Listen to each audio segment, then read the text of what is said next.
here, that's good.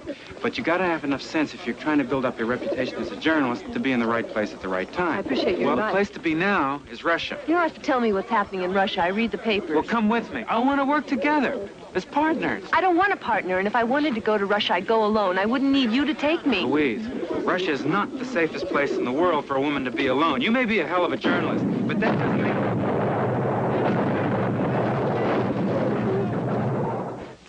That's Warren Beatty as Marxist journalist John Reed trying to convince Diane Keaton to join him as witness to the Russian Revolution in Reds, one of 4 new movies we'll be reviewing this week on Sneak Previews. Across the aisle from me, Roger Ebert, film critic of the Chicago Sun-Times. And across the aisle from me is Gene Siskel, film critic of the Chicago Tribune. In addition to Reds, we'll also be reviewing Quartet, starring Alan Bates and Maggie Smith as a decadent English couple in Paris in the 1920s, and a remarkable and unusual new American film named My Dinner with Andre. Now Gene starts with Chris Christopherson and Jane Fonda in a new thriller about international banking called Rollover. Well, Rollover is Jane Fonda's latest film from her own production company, and if that suggests that the film has a message, you're right. Rollover tries to be to the world of international finance and petrodollars what the China Syndrome was to nuclear energy. In other words, a cautionary adventure film, with the villains here being amoral American bankers and Arab moneymen who will do anything for a buck, including destroy the buck and ruin the American monetary system. Jane Fonda plays the wife of a recently murdered top corporation executive. She's about to be eased out of her husband's company, but hotshot banker Chris Christopherson wants to help her stay in power.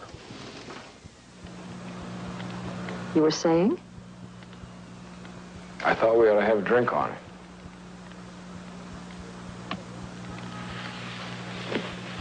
On what exactly?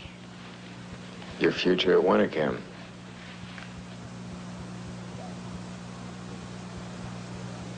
Scotch, if you don't mind, with a twist. Mr. Smith, you must have me confused with an executive. They've tolerated me on the board as a courtesy to Charlie, but now that he's gone, I'm just an ex-movie star coasting into the sunset. And certainly not someone who's going to throw him a curveball at lunch about a Spanish petrochemical plant. I'd say you coast pretty good. Where'd you learn the moves? Charlie involved me a lot in the business. And when I was an actress, I had my own company. I made my own deals. Charlie always says I have... Charlie used to say I had good instincts.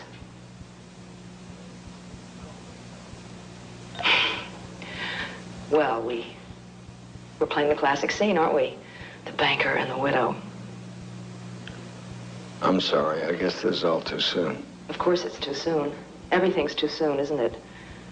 The company's in trouble too soon. Charlie died too soon. So what?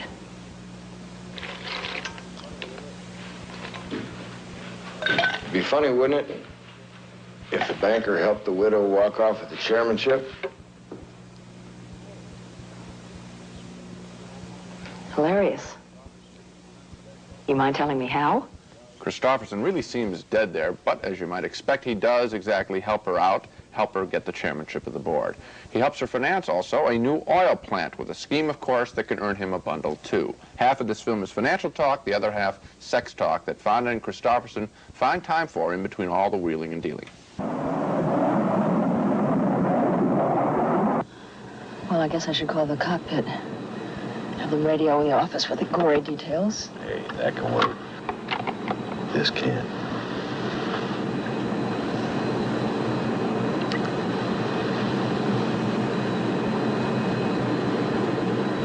You're really ticked off about the deal, aren't you? I'm sorry. I don't like being dependent, that's all. I was never dependent on any one studio. I didn't depend on Charlie. And if anything goes wrong, I don't like being dependent on Borough National. You mean me?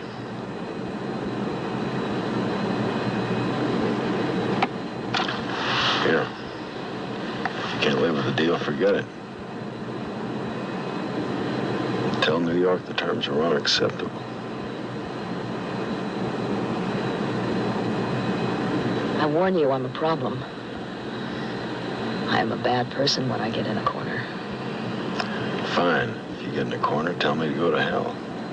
In business, that's the ground rules. But if you think the only thing we've been doing together is business, one of us is a fool. A ridiculous melodramatic scene. I thought Rollover, in fact, was a terrible film. It has none of the excitement of the China Syndrome. Watching the dollar decline on a tote board just doesn't have the excitement of a potential nuclear meltdown. And the love story, I think, is silly, too. The film's murder mystery angle about a secret bank account is implausibly handled. Christopherson performs as if he were in a trance. And Fonda, I think, comes off as sort of frumpy and not particularly modern in all of her ball gowns and business suits. In fact, I guess there isn't anything I liked about Rollover. I can't recommend it either. I think I probably liked it a little bit more than you did because I saw some chemistry between Christopherson and Fonda you apparently didn't react to. On the other hand, as you're right, the plot of the movie is totally implausible. Now, what's the number of that bank account? 21214? 21214. Now, this is the bank account the Arabs are using I'm not going to give away too much, to move all of their wealth out of America and back to the Middle East, right? So, one guy is killed because he knows the account number. Another man commits suicide because he knows the account number. Then somebody else calls up somebody that they don't even know on the telephone and leaves the account number in a message for a third party. And at this point, do you think the Arabs or the bank change that account number? Not a chance, because then the movie would be over. Well, there's also a very fundamental thing. I just looked at that love story again on the airplane. Now, think about the China Syndrome, which was a taut thriller about a similar kind of issue. They didn't have any love story like that popping up in the China Syndrome. They didn't need one. The story was exciting. This film only gives us that love story because, frankly, the international finance story isn't that exciting. Well, I'll tell you, after China Syndrome, I was afraid of nuclear power plants, and after this one, I still have my money in the bank. Okay. So, Now we come to Quartet, a movie about four people who live and love and drink and fight against the bohemian backdrop of the Paris left bank in the 1920s. Quartet stars two of the most interesting actors working today, Alan Bates and Maggie Smith, as a bored and somewhat decadent British married couple. Well, they move to Paris, where they spend their days in boredom and backbiting and their nights in search of suitably perverted adventure. Their circle of friends includes poor jazz musicians, drug addicts, and a thief and his beautiful young wife. Well, the thief has been thrown into jail, which leaves his beautiful young wife without anyone to turn to, except, of course, for the ever-helpful Alan Bates. We should do something for her. Poor little devil. What did you have in mind? We could have her in the spare room. She probably hasn't got a bean. But we don't know anything about her. We don't even know where she's from. People say she was born in the West Indies, Martinique, or someplace like that. Was that supposed to be good or bad? I'm not saying it's either. I'm merely stating a fact. We don't know anything about her, except that her husband is in jail. It's true. I'm not going to have a discussion on that sort of level. I think you're getting bored again. That's the reason you're ready to bring in anybody at any cost. You just want to shut me off and shut me in, make me into a tame husband. As if anyone could do that. I won't live like that. It's no use doing too much for people aged. Monsieur m'a appelé? Non. Non, allez, je vous ai pas appelé. Merci, Henry. Vous pouvez disposer.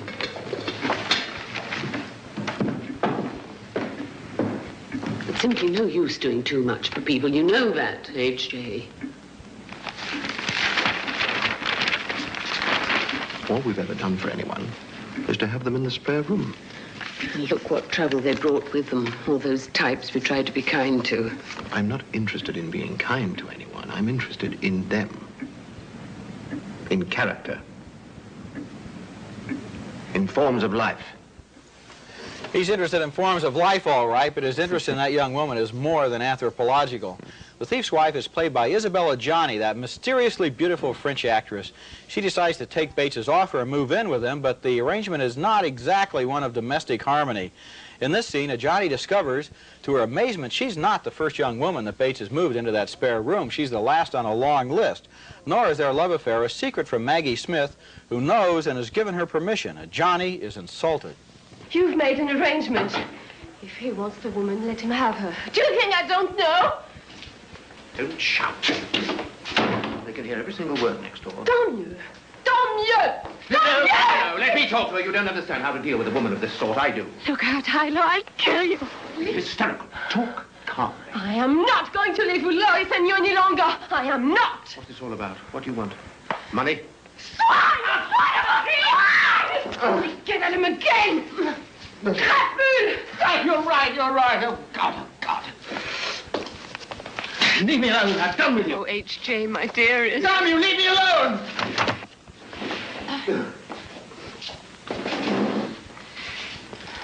Hadn't you better get back to bed, Maria? I'm going to bed. I'm very drunk.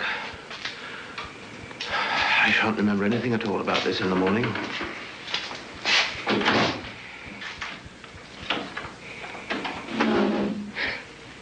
He always does that. When there's been a scene, he always says next morning that he was too drunk to remember anything. It's his way of getting out of things. I say you're not going to talk to anybody in Paris about this, are you? Is that all you're worried about? Yes. As a matter of fact.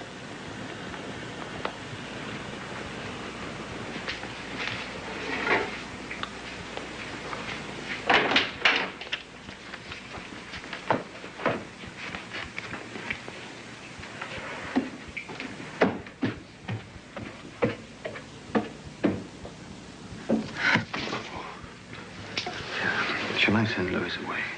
I'll do anything you want. If you're not happy with us, I'll find somewhere else for you. Better now be quiet now. It's all going to be all right. I'll break with her. I'll take you away somewhere. Is that what you want? No. I'll take a hotel room for you. We'll have a place of our own. Don't worry. Lots of deep breathing there. Quartet was based on a novel published in 1927 by Jean Rhys, back when the events in her story were scandalous enough to make up for a certain lack of depth in her characters. Or to put it another way, the things these people were doing seemed so shocking in the 1920s, it didn't matter that the people themselves were shallow, affected, petulant, spoiled, and boring. Well, it didn't matter then, but it matters now.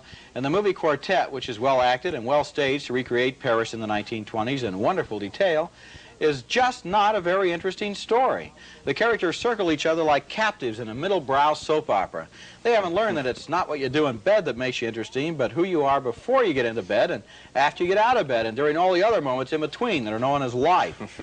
So, in a nutshell, I can't recommend Quartet. Well, neither can I, and I think that's the reason. These characters are simply not appealing, interesting, and their problems, therefore, don't seem to be particularly interesting. Only later, when we do research for our reviews and judge who Jean Rhys was and what her interests were in literature, do we realize that this is a film or a story written where she's trying to say, wait a minute, women are being abused in Paris. While all the glamour and all the lights and all the fancy writing is going on, there are young women that are being abused. Well, you don't really get that from the film. All you're sitting there is realizing, I don't care for any one of these individual This film people. is not a protest against the treatment of Isabella Gianni. It's kind of a celebration of the decadence that they all sink into. And it's all the more disappointing because Maggie Smith, the actors, right, and Isabella Gianni and Alan Bates and Anthony Higgins, for that matter, who plays her husband. They all have great reputations. Frankly, I sat there with these people, all who only appear in classy films. I kept waiting for the class, and I only found it visually. It's a very pretty film. That's about it. Okay, our next film is one of my favorites for the year. It's My Dinner with Andre, and it's a film as simple as a movie can be, consisting almost entirely of an hour-and-a-half long dinner conversation between a writer and a stage director in a New York restaurant. Just conversation. But what conversation? The two men are Wally Shawn, a struggling playwright, and Andre Gregory, a successful stage director. They haven't seen each other in years when Andre calls Wally to have dinner. On a train going to the restaurant, Wally is anxious about seeing Andre again. It was now 7 o'clock, and I would have liked nothing better than to go home and have my girlfriend Debbie cook me a nice, delicious dinner. But for the last several years, our financial circumstances have forced Debbie to work 3 nights a week as a waitress. After all, somebody had to bring in a little money. So I was on my own. But the worst thing of all was that I'd been trapped by an odd series of circumstances into agreeing to have dinner with a man I'd been avoiding literally for years. His name was Andre Gregory. At one time, he'd been a very close friend of mine, as well as my most valued colleague in the theater. In fact, he was the man who had first discovered me and put one of my plays on the professional stage. When I'd known Andre, he'd been at the height of his career as a theater director. The amazing work he did with his company, the Manhattan Project, had just stunned audiences throughout the world. But then something had happened to Andre. He dropped out of the theater. He'd sort of disappeared. For months at a time, his family seemed only to know that he was traveling in some odd place like Tibet, which was really weird because he loved his wife and children. He never used to like to leave home at all. Or else you'd hear that someone had met him at a party and he'd been telling people that he talked with trees or something like that. Obviously, something terrible had happened to Andre.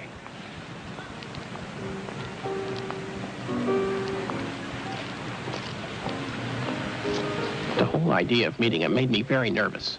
I mean, I really wasn't up for that sort of thing. I had problems of my own. I mean, I couldn't help Andre. Was I supposed to be a doctor or what? Now, isn't that an amazing scene? He's just talking about his feelings going off to dinner, and he's standing in a car, a subway car, and yet we're fascinated by that. I'd like to see the movie again. Well, right you want to meet this guy, and we do. When these two guys finally sit down to dinner, the film takes off into intellectual outer space, with Andre telling Wally all about the various cult experiences he had. Here's a sample. So, I was spending the summer on Long Island with my family, and I heard about this community in Scotland called Findhorn, where people sang and talked and meditated with plants. And it was founded by several rather middle-class English and Scottish eccentrics. Some of them intellectuals and some of them not. And I'd heard that they'd grown things in soil that supposedly nothing can grow in because it's almost beach soil. And they'd they'd grown the largest cauliflowers in the world, and they're sort of cabbages, and they've grown trees that can't grow in the British Isles. So I went there. I mean, it is an amazing place, Wally. I mean, if there are insects bothering the plants, they will talk with the insects and, you know, make an agreement by which they'll set aside a special patch of vegetables just for the insects, and then the insects will leave the main part alone. Things like that. And everything they do beautifully. I mean, the buildings just shine. I mean, for instance, the icebox, the stove, the car, you know, they all have names. And since you wouldn't treat Helen, the icebox, with any less respect than you would Margaret, your wife, you know, you make sure that Helen is as clean as Margaret, or treated with equal respect.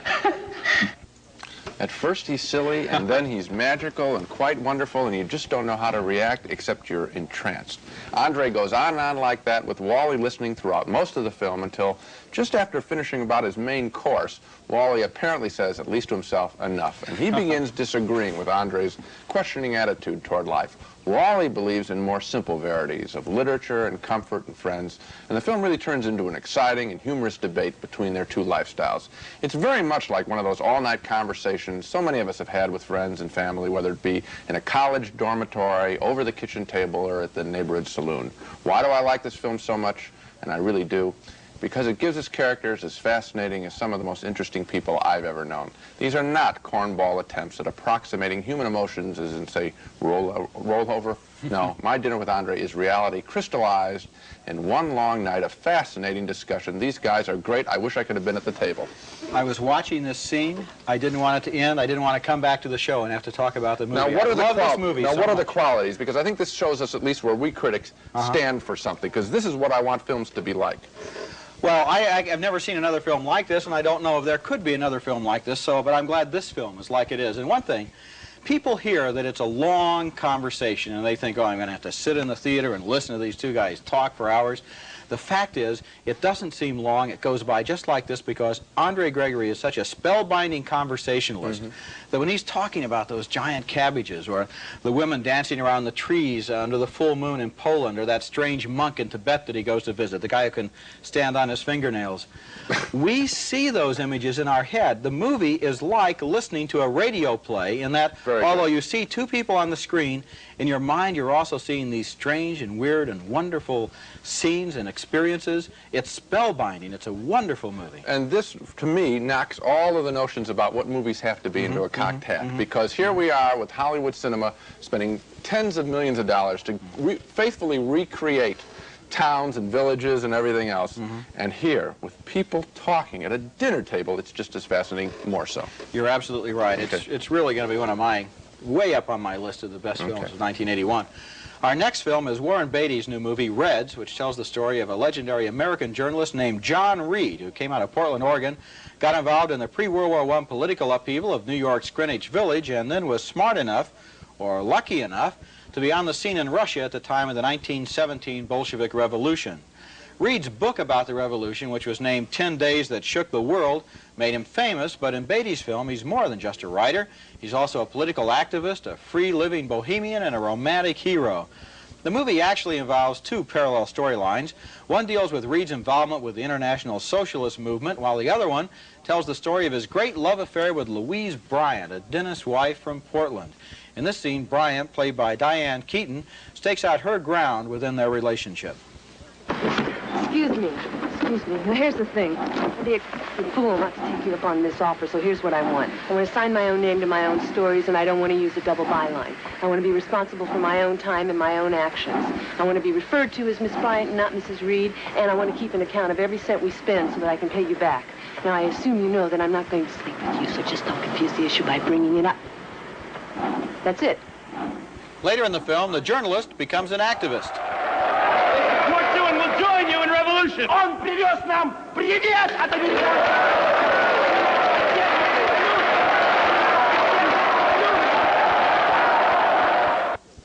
Later on in Reds, John Reed returns to America as a left-wing celebrity, gets involved in the formation of the American Communist Party. But for me, the most successful scenes in Reds involve the love affair between Beatty and Diane Keaton. In this scene, they've been living together for years through fights and reconciliations, through scandals and a great romantic passion. Now she's had an affair. She tells him about it. Finally, they decide maybe they ought to get married. Jack, there's something that I have to tell you. You don't have to tell me anything. No? No.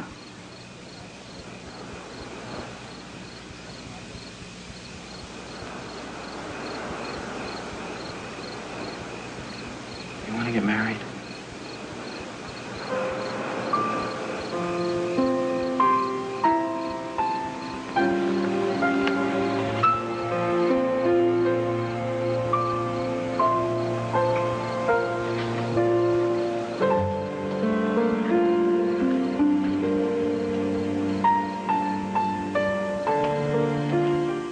I think we have a tendency to think of Diane Keaton as kind of a cheerfully plucky, neurotic New Yorker, but here she's very good as a romantic heroine. Reds is a movie with a daring subject matter. Maybe no one else but Warren Beatty would have gambled a reported $40 million budget on an epic about left-wing political infighting. The movie spends a lot of time on the battle for control of the American socialist movement. The question is, should it remain domestic or take its lead from Russia? It shows Reed in the middle of those debates. But for me, the political scenes were ideologically muddled even when they worked dramatically.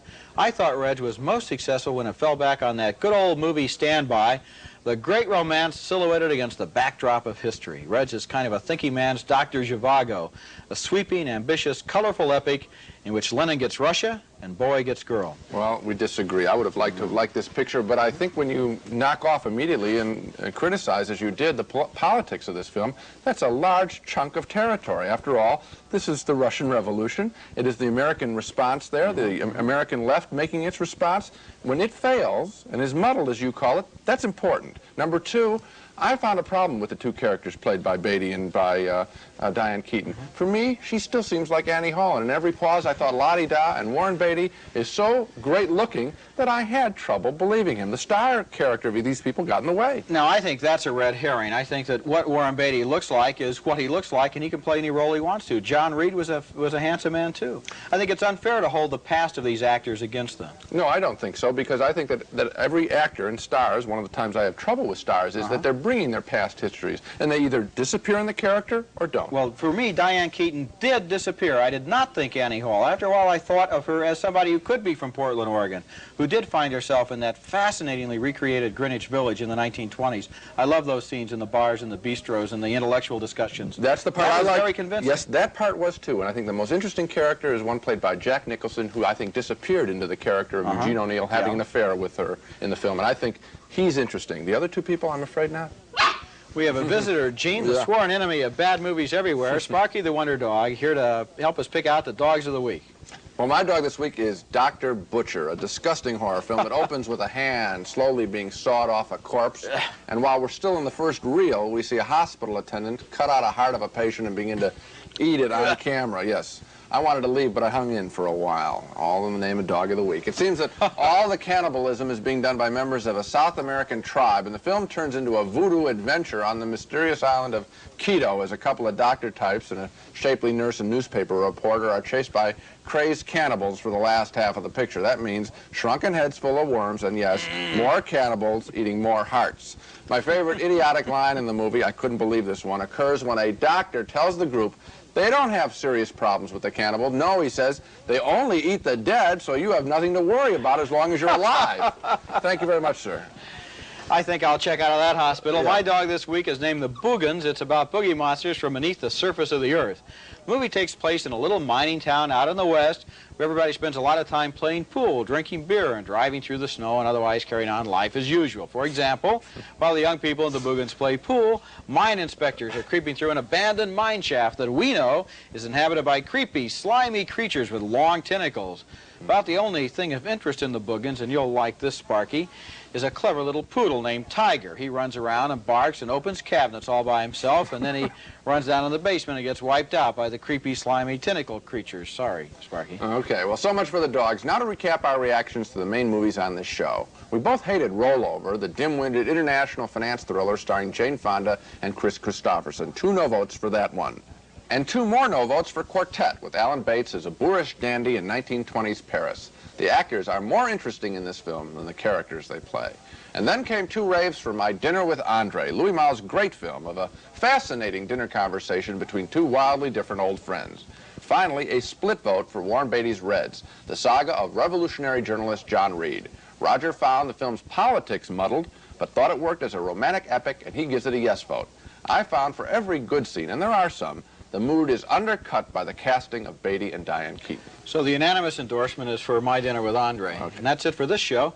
Next time on Sneak Previews, we'll be reviewing some of this year's big holiday releases, including Jack Lemmon and Walter Matthau in the comedy Buddy Buddy, Ragtime, a panorama of American life at the turn of the century, and Paul Newman and Sally Field in Absence of Malice. Until then, we'll see you at the movies.